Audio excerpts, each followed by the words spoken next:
We'll take care of the economy after the election. Arthur, I want you to push that money supply. Get the economy moving. Get more money into the economy. I know what you're doing, but you just can't let us down now. I know you won't. That was October 1972, and you just heard the President of the United States telling the man who controlled your money to juice the economy before an election. Arthur Burns, chairman of the Federal Reserve, was supposed to be independent from political pressure. That independence was the entire foundation of America's monetary system, the reason people trusted the dollar, the reason your savings meant something. Richard Nixon didn't care about any of that.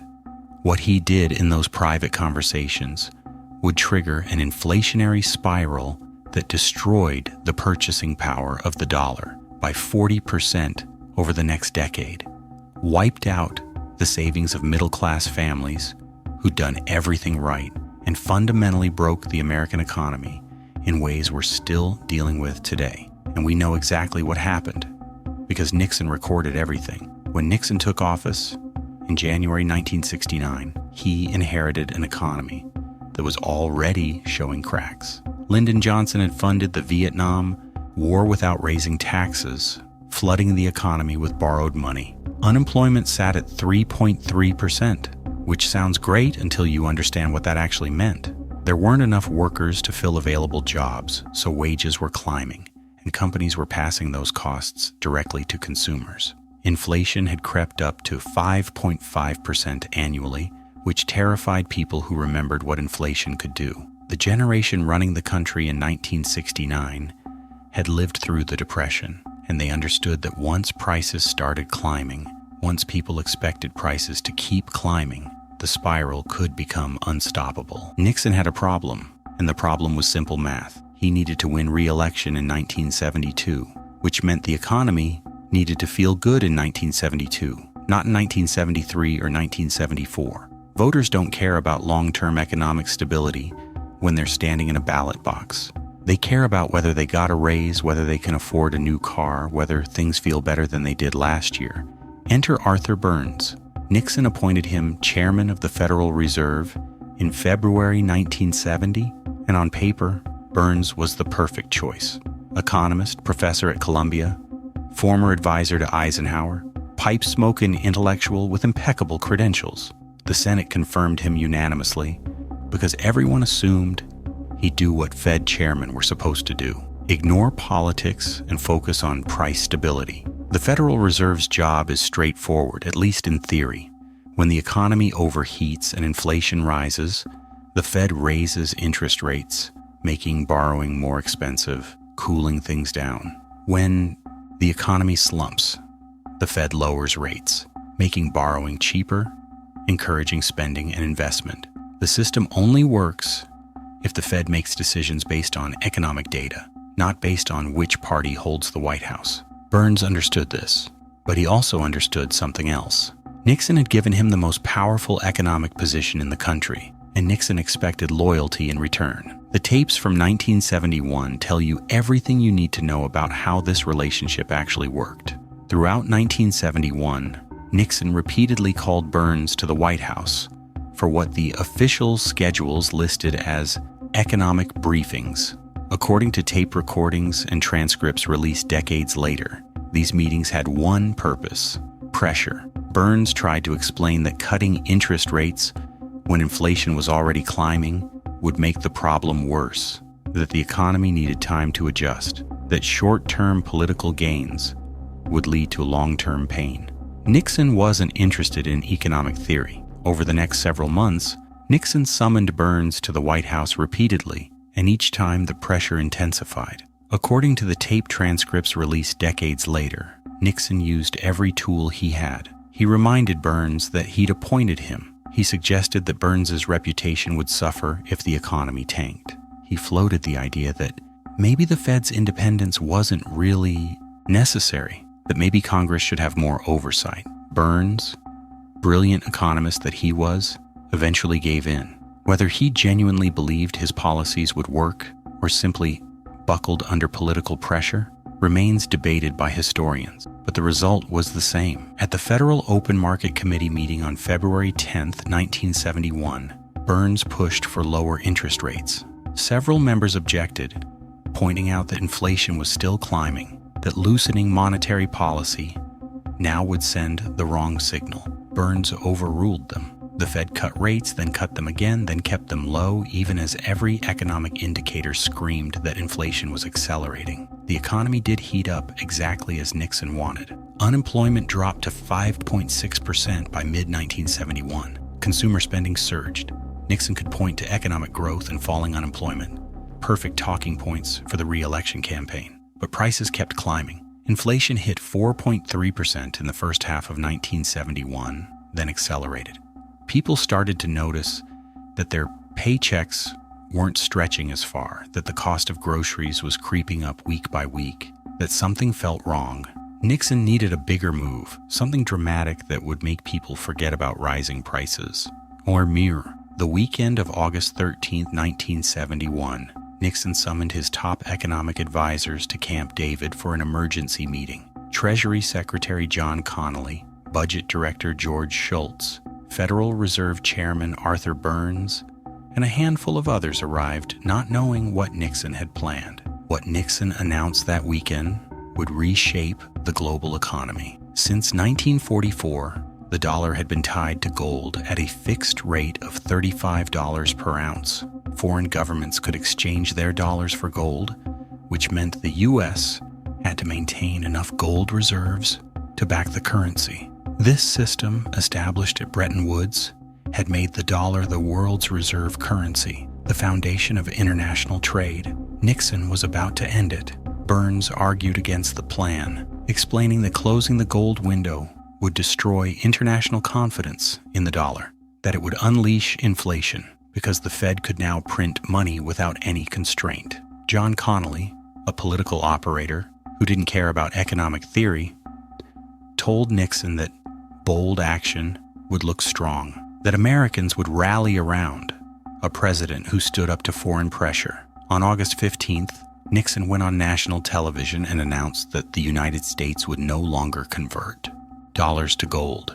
He framed it as protecting American workers from foreign speculators, as defending U.S. sovereignty. What he'd actually done was remove the last restraint on money printing. With the dollar no longer tied to gold, the Fed could expand the money supply as much as it wanted, and Burns, under Nixon's relentless pressure, did exactly that.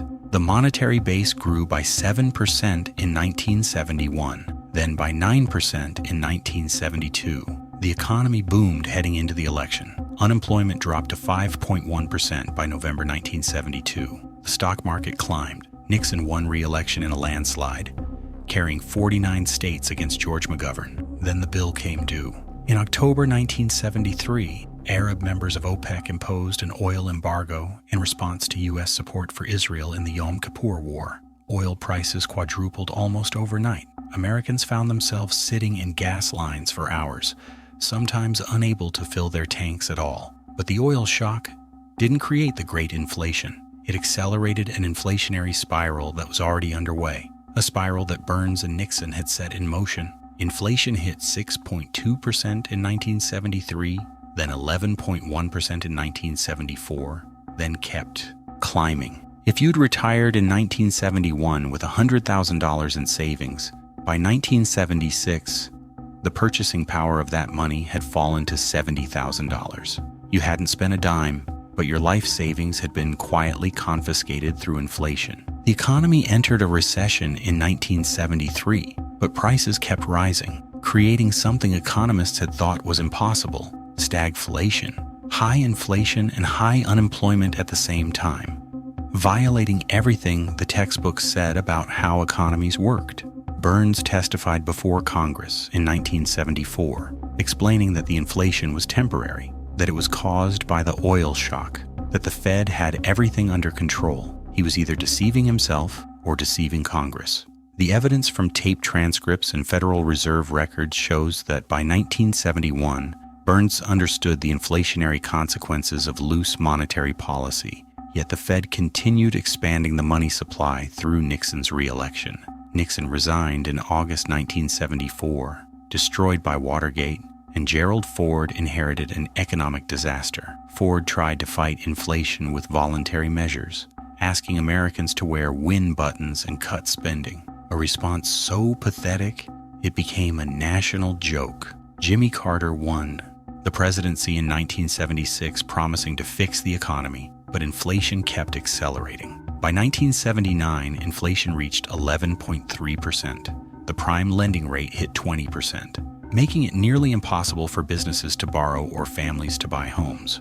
Carter appointed Paul Volcker as Fed chairman in 1979, and Volcker did what Burns should have done a decade earlier. He jacked interest rates to unprecedented levels, deliberately inducing a recession to break the back of inflation. Unemployment hit 10.8% in 1982, the highest rate since the Depression. But it worked. Inflation fell from 13.5% in 1980 to 3.2% in 1983. The economy began to recover, and the nightmare of the 1970s finally ended, though the human cost had been staggering. The cost was staggering. An entire decade of economic growth had been lost.